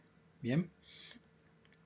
Durante este momento, después que se ha registrado todas las características del cuello, del orificio cervical, vamos a realizar la toma de muestras si fueran necesarias. Si hay secreción, sobre todo si hay secreción purulenta, se tienen que tomar muestras para análisis. Bien, si hay lesiones o nosotros sospechamos de malignidad en estas lesiones, se debe hacer colposcopía y posteriormente biopsia dirigida. Luego de hacer todos los estudios complementarios, todas las maniobras complementarias que vayamos a hacer en el cuello del útero, tenemos que retirar el espéculo para terminar la inspección. Entonces, para retirar el espéculo, cerramos un poco las hojas, o sea, las liberamos para que se cierren, ¿sí?, sin que se cierren totalmente, las cerramos un poco de manera que el espéculo se sienta libre. Y de esta manera empezamos a retirar el espéculo sin cerrarlo completamente para evitar, porque si lo cerramos completamente vamos a pellizcar el hocico de Tenca, o sea el cuello del útero, o podemos inclusive también pellizcar parte de las paredes vaginales laterales. Entonces a medio cerrar los vamos retirando, ¿sí? Y mientras los vamos retirando vamos examinando las paredes vaginales también en busca de patología, como ser inflamación, como ser úlceras, como ser masas, como ser tumoraciones, y también registrando si encontramos secreciones o secreciones patológicas en las paredes de la vagina. Bien, una vez que hemos terminado de revisar las paredes y ya saliendo de la vagina, cerramos completamente el espéculo, lo terminamos de retirar y lo descartamos. Vamos a hablar de la segunda instancia o el segundo tiempo dentro del examen de los genitales internos femeninos. Y esta es la palpación. La palpación en ginecología tiene nombre propio y se llama tacto vaginal. El tacto vaginal es la parte del examen pélvico que nos va a permitir palpar la vagina, la uretra, la vejiga, el cérvix, el cuello del útero, las trompas de falopio, los ovarios y los músculos perineales. Veamos algunos reparos anatómicos importantes. Antes ya describimos estos reparos anatómicos de la vagina y el cuello, no vamos a repetirlo. Hablemos un poco del útero. El útero es un órgano muscular grueso y habitualmente triangular que está ubicado dentro de la pelvis. El útero tiene una longitud promedio de 7 centímetros que van desde el cuello del útero hasta el fondo del útero en una mujer no grávida, o sea que no está embarazada. El útero se abre a la vagina a través del cuello uterino, que está en el extremo inferior del útero. Su curvatura superior es ancha y constituye el fondo uterino. Entonces así se conforma el triángulo. Una base superior ancha, un vértice fino, estrecho, que es inferior. La pared uterina está conformada a su vez por 3 capas gruesas de músculo liso y dentro de la cavidad, esta cavidad está revestida de una mucosa que tiene el nombre de endometrio, que es el endometrio. El útero, entonces, es un órgano que puede examinarse mediante el tacto vaginal, o sea, mediante la palpación. Y en esta palpación nosotros vamos a evaluar características del útero como su tamaño, su forma, su posición o su movilidad. Por otro lado, las trompas de falopio se ubican también en la pelvis, se abren hacia la cavidad uterina, ¿sí?, en ambas esquinas superolaterales, una a cada lado, y van a conectar la cavidad uterina con los ovarios, o sea, con el interior del abdomen. Las trompas más o menos miden 10 centímetros de largo, sin embargo, a pesar de medir estos 10 centímetros, no son palpables habitualmente durante el tacto vaginal, a menos que contengan masas o estén distendidas o inflamadas. Esto significa que las trompas, cuando no son patológicas, no son palpables, y característicamente cuando se hacen patológicas se vuelven palpables. Por otro lado, los ovarios son glándulas generalmente de tamaño almendrado, como una pelota de rugby, que están ubicadas lateralmente al útero y se encuentran también dentro de la cavidad pélvica y tienen un tamaño que en la mujer en edad fértil es de 2 a 3 centímetros, pero en las mujeres posmenopáusicas se hacen mucho más pequeñas, se aplanan, transformándose en cintillas. Describamos juntos los aspectos más importantes del tacto vaginal. El tacto vaginal puede ser unimanual o bimanual. El unimanual se realiza solo con la mano hábil, que es la que hace el tacto vaginal. Este tacto unimanual puede a su vez subclasificarse en unidigital cuando se realiza solo con un solo dedo, el dedo índice de la mano hábil, o bidigital cuando se va a realizar con dos dedos, el dedo índice y el dedo medio de la mano hábil.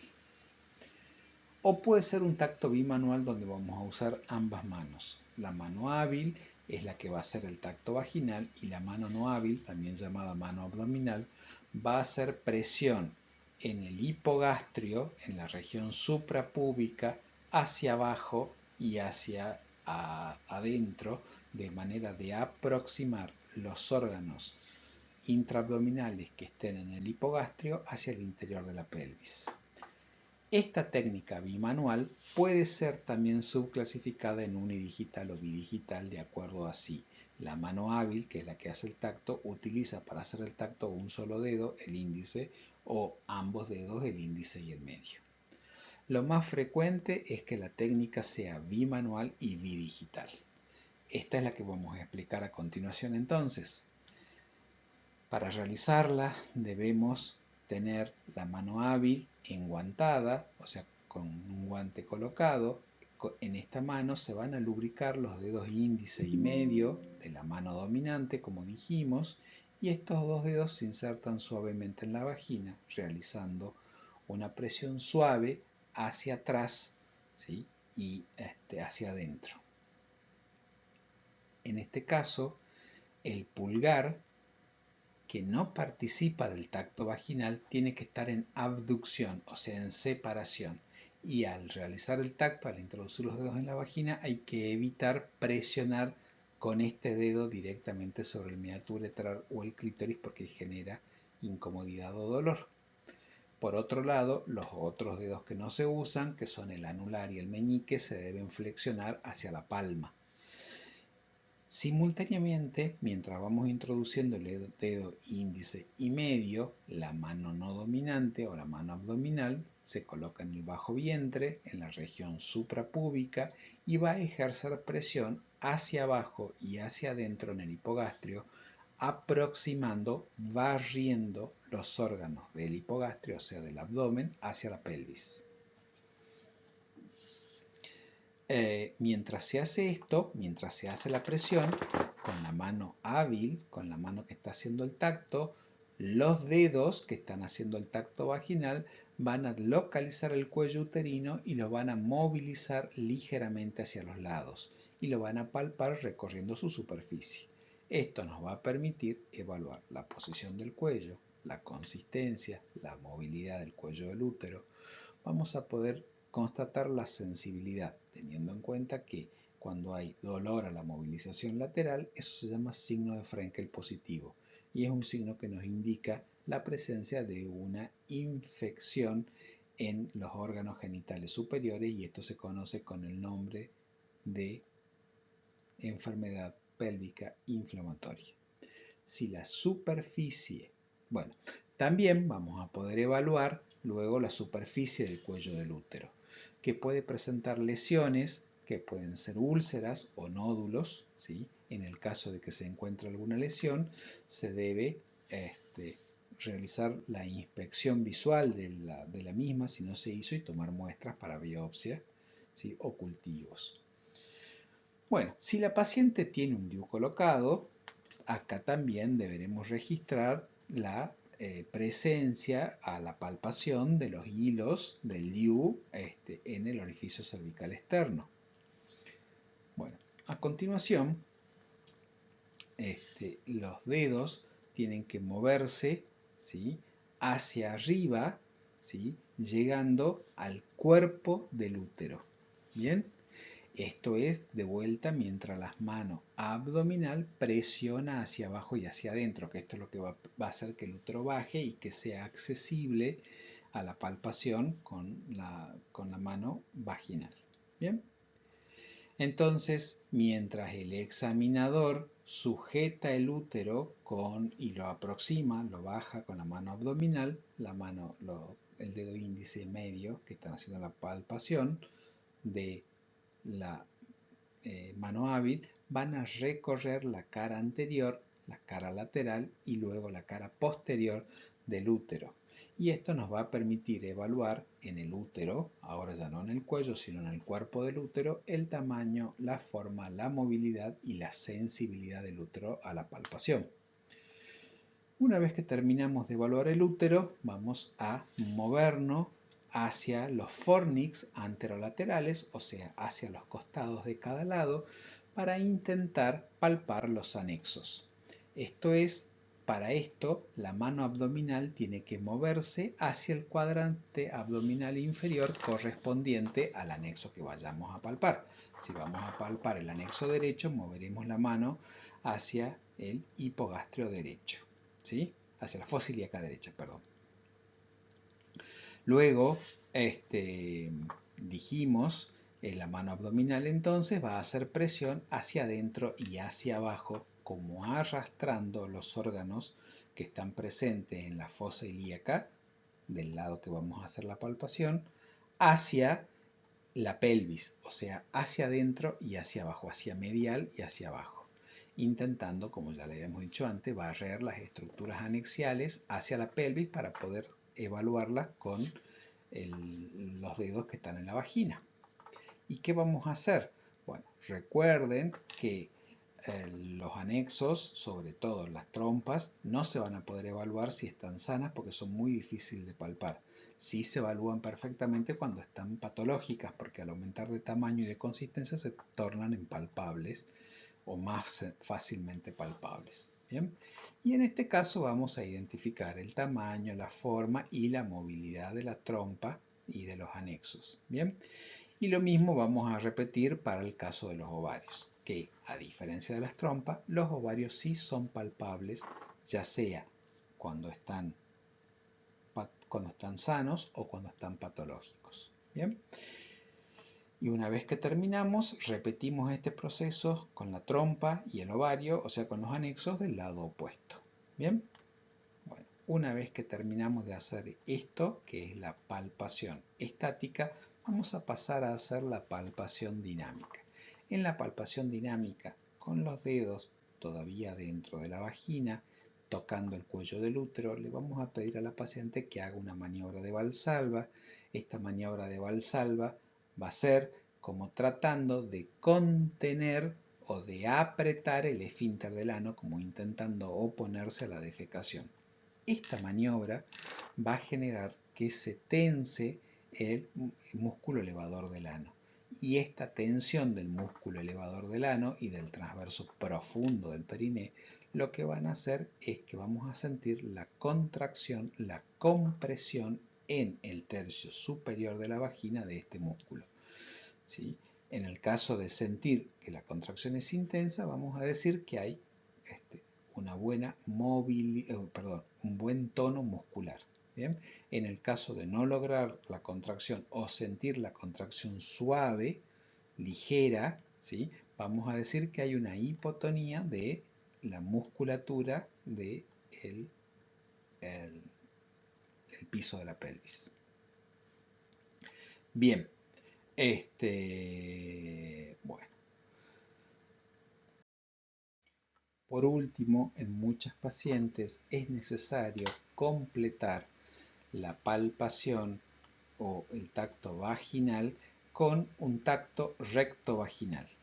Esto lo vamos a hacer en aquellas pacientes que debamos evaluar características anatómicas o patologías presentes en el tabique rectovaginal, como por ejemplo fístulas, fisuras, infecciones o tumoraciones, ¿sí? Entonces nos va a permitir evaluar el tabique rectovaginal. También nos va a permitir evaluar los ligamentos uterosacros y los parametrios. Nos va a permitir evaluar el fondo de saco posterior de la vagina. También en algunas pacientes vamos a poder evaluar los anexos. Vamos a poder evaluar en las pacientes que tengan el útero en posición de retroversión, vamos a poder evaluar la cara posterior del útero en esta retroversión, y también vamos a poder evaluar el tejido celular pelviano. Además de esto, ¿sí? Vamos a poder evaluar las características del ano, ¿sí? Bien. vamos a poder evaluar en esto la presencia en el ano de patologías como hemorroides, pólipos o úlceras, tumoraciones, etc. Entonces, ¿cuál sería la técnica del tacto rectovaginal? Bueno, en esta técnica, el tercer dedo o dedo medio, lubricado, se debe insertar lentamente en el recto. Mientras se realiza la inserción, se le tiene que pedir a la paciente que realice una maniobra de pujo para permitir la relajación del esfínter y de esta manera poder hacer la introducción del dedo en el ano y en el canal anal sin provocarle molestias, ¿sí? Al mismo tiempo que se hace esto, el dedo índice o segundo dedo de la mano se debe introducir en la vagina, de manera de que el tabique rectovaginal quede apretado, hecho un sándwich o una pizza entre el dedo que está en el recto y el dedo que está en la vagina. De esta manera nosotros vamos a poder hacer el recorrido del tabique rectovaginal y viendo si podemos palpar las patologías que ya describimos antes, ¿sí? Si hay ya sea lesiones, o si hay fístulas, o si hay soluciones de continuidad, o si hay nódulos, etc.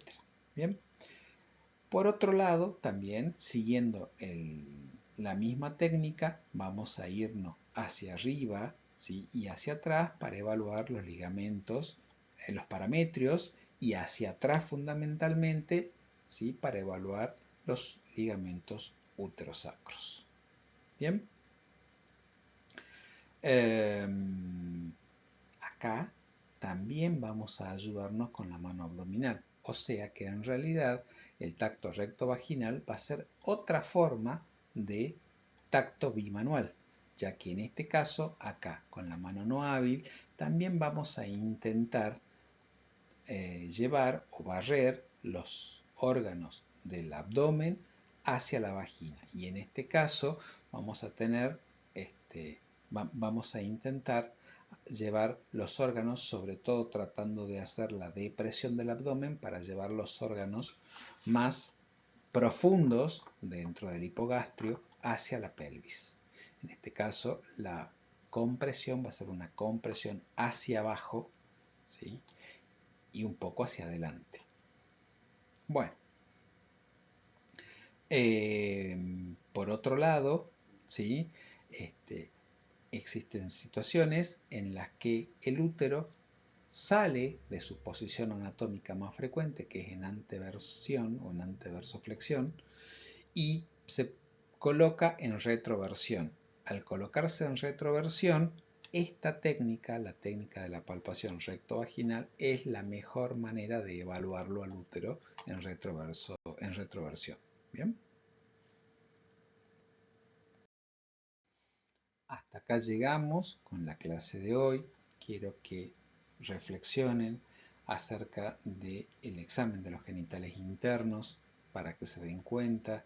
El examen de los genitales internos representa un desafío para el médico, ya que por un lado son órganos pudendos, son órganos genitales, son órganos íntimos.